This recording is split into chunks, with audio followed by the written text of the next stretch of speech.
සුබ දවසක් ඔයාලා හැමෝටම. ඉතින් අද මම ඔයාලත් එක්ක කතා කරන්න බලාපොරොත්තු වෙනවා ගර්භණී සමයේ දෙවනි ත්‍රිමාසිකය ගැන. මම ඔයාලත් එක්ක කලින් කතා කරා පළවෙනි ත්‍රිමාසිකය ගැන. ඉතින් අපි කතා කරන්න කලින් අනිවාර්යයෙන්ම කියන්න ඕන දෙයක් තමයි මේ ගර්භණී සමයේ දෙවනි ත්‍රිමාසිකය කියන්නේ අම්මලාගේ ප්‍රෙග්නන්ට් වෙලා ඉන්න කාලේ ලස්සනම කාලේ කිව්වොත් නිවැරදි. මොකද ප්‍රෙග්නන්ට් වුණ මුල් කාලේ පළවෙනි මාස 3ේදී එක එක අපහසුතා තියෙනවා සමහරක් අය. එහෙම නැති අය ඉන්නවා.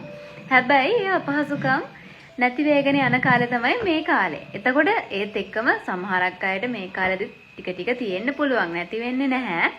හැබැයි දැන් අන්තිම මාස 3ේදී අපිට ඩිලිවරි එකට බය වෙලා ඒවට ලෑස්ති වෙන්න ඕනේ. එතකොට අපහසුකම් වෙන්න පුළුවන්. ඒ දේවලුත් තියෙනවා. පළවෙනි මාස 3ේත් අපහසුකම් තියෙනවා. එතකොට මේ දෙවෙනි මාස 3ේදී ගොඩාක් ලස්සන කාලයක් ගර්භණී සමයේදී. ඉතින් ඒක කියන්න කලින් අපි මේක කොටස් කිහිපයකට කතා කරමු. ගර්භණී සමයේ දෙවෙනි ත්‍රිමාසිකයේදී අම්මගේ ශරීරයේ වෙනස්කම් ඇති වෙනවා. මොකද දැන් ඔයා ප්‍රෙග්නන්ට් කියලා පේන්න පටන් ගන්නවා. පළවෙනි මාස 3ේදී පේනවා අඩුයිනේ. දෙවෙනි මාස 3ේදී ඔයා ප්‍රෙග්නන්ට් කියලා පේන්න ගන්නවා. එතකොට ඔයාට සැලකිල්ලක් වැඩි. එතකොට ඒ වගේම ඔයාට ෆෝලික් ඇසිඩ් ගන්න කිව්වනේ පළවෙනි මාස 3. ඔන්න දෙවනි මාස 3ේදී ෆෝලික් ඇසිඩ් වලට අමතරව ඔයාට ගන්න වෙන විටමින් තියෙනවා. යකඩ, folic acid, vitamin C, calcium වගේ ඖෂධ ගන්න ඕනේ. ඒත් එක්කම ඔයාට වෙන වෛද්‍යවරයෙක් නිර්දේශ කරන වෙනත් ඖෂධ ගන්න තිබුණොත් ඒවත් ගන්න පුළුවන්. ඒත් එක්කම තව දෙයක්. ඔන්න පිටගැස්ම එන්නත. පිටගැස්ම එන්නත විදින්නේ සති 12න් පස්සේ.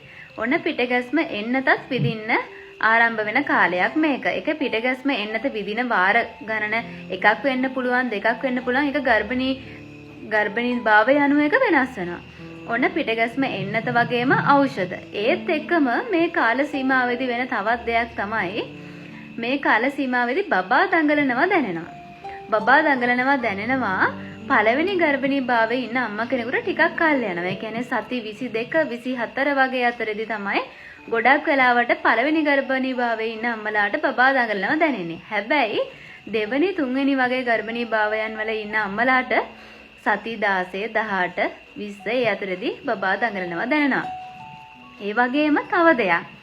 එතකොට මේ සති 20න් කරනවා ස්කෑන් එකක්. අපි මේකට කියනවා ඇනෝමලි ස්කෑන් කියලා. මේකෙදි ඔන්න දුවෙද්ද පුතෙද්ද කියලා ගොඩක් අවස්ථාවලදී කියනවා. ඉතින් මේකෙන් තමයි බබාගේ අසාමාන්‍යතා තියෙනවද කියන එක අඳුනගන්නේ. එතකොට මේ ස්කෑන් එකත් සති 20දී ඔයාලට කරගන්න පුළුවන්. ඒ වගේම දැන් අම්මා ගැන කිව්වා වගේම බබා ගැනත් අපි කතා කරමුකෝ. ඔයාලට මම පින්තූරයක් පෙන්නන්නම්. මේ පින්තූරේ ඔයාලට පේනවා ඇති මේ බබා ඉන්න වෝටර් බෑග් එක ඇතුලේ වගේම බබාගේ සයිඩ් එකෙන් යාළුවෙක් ඉන්නව නේද? ඒ බබාගේ සයිඩ් එකෙන් ඉන්න යාළුවා තමයි මේකට අපි කියන්නේ වැදෑ මහ කියලා. ඉතින් මේක තමයි බබාට සම්බන්ධ වෙලා තියෙන්නේ. ඔයාගේ ගර්භාෂයත් එක්ක බබාගේ පෙකණි වැල වැදෑ මහට සම්බන්ධ වෙලා තියෙනවා. ඒකෙන් බබාට අවශ්‍ය පෝෂණය ලැබෙනවා. ඉතින් මේකෙන් ඔයාලා අදහසක් ගන්න පුළුවන් බබා ඔයාගේ කුස තුල කොහොමද ඉන්නේ කියලා. බබා වෝටර් බෑග් එකක් ඇතුලේ ඉන්නවා. ඒ වගේම බබාට අවශ්‍ය පෝෂණය ඒ දේවල් සපයන්න වැදෑමහම නැත්නම් අපි කියන ප්ලැසන්ට් එක කියලා. ඔන්න ඔහොම තමයි බබා ඉන්නේ. ඒ වගේම බබාගේ දැන් ඔන්න කලින් නම් ඔළුව විශාලයි. ඇඟට වඩා ඔළුව විශාලයි. දැන් එහෙම නෙවෙයි බබා වැඩිලා ඉන්නේ. ඒත් එක්කම කියන්න ඕන දෙයක් තමයි බබා ඔය වෝටර් බෑග් එක කියනවනේ. ඒකේ තියෙනවා දියරයක් තියෙනවා. වෝටර් බෑග් එක කිව්වහම මේක ඇතුලේ වතුර තියෙනවානේ. එන්නේ ඒ තරලය. තරලයෙන් තමයි බබා ආහාරයට ගන්නවා වගේ. මේ කියන්නේ බබා ඒ දේවල් ගිලිනවා. ඒකලේව මූත්‍රා කරනවා. ඒක තමයි බබාගේ ආහාරය වෙන්නේ. එතකොට ඒත් එක්ක බබාගේ වැඩිම සිද්ධ වෙනවා. ඊටත් අමතරව කියන්න ඕනේ දේ තමයි ඔන්න මේ කාලෙදී බබාගේ සංවේදන ස්නායු වැඩෙන්න පටන් ගන්න කාලයක්. ඉතින් අම්මලා මේ කාලෙදී හොස්පිටල් යන්න බෑග් එක ලෑස්ති කරනවා. ඉතින් මේ කාලෙදී ගොඩාක් වෙලාවට දැන් නම් කාර්යබහුලත්වයත් එක්ක අම්මලාට ගෙදරදීම රෙදි මහා ගන්න අමාරුයි. හැබැයි Tamanට පුළුවන් නම් තමන්ගේ අතින්ම බබාට ඉපදෙනකොට අඳන්න චූටි ඇඳුම් මහනවා නම් බබාට ඒක ගොඩක් ඔයා ඒ සතුටින් මහන ඇඳුම ඒක ඒ බබාගේ සංවේදන ස්නායු වැඩිවීමත් එක්ක සම්බන්ධයක් තියෙනවා. ඉතින් ඒ දේවලුත් එක්ක දෙවනි මාස 3ේදී ඔයාට තියෙන අපහසුතාව අඩු වෙලා ඔන්න ඔයා ලස්සනට ප්‍රෙග්නන්ට් කියලා ඔන්න පේන්නත් ගන්න කාලයක්. ඊටත් අමතරව ඔයාගේ පොඩි අපහසුතා ඇති වෙන්න පුළුවන්. මොකද උදරය ඉදිරියට නෙරාගෙන එනකොට කොන්දේ අපහසුතා එන්න පුළුවන්, නිදා ගැනීමේ පොඩි අපහසුතා එන්න පුළුවන්.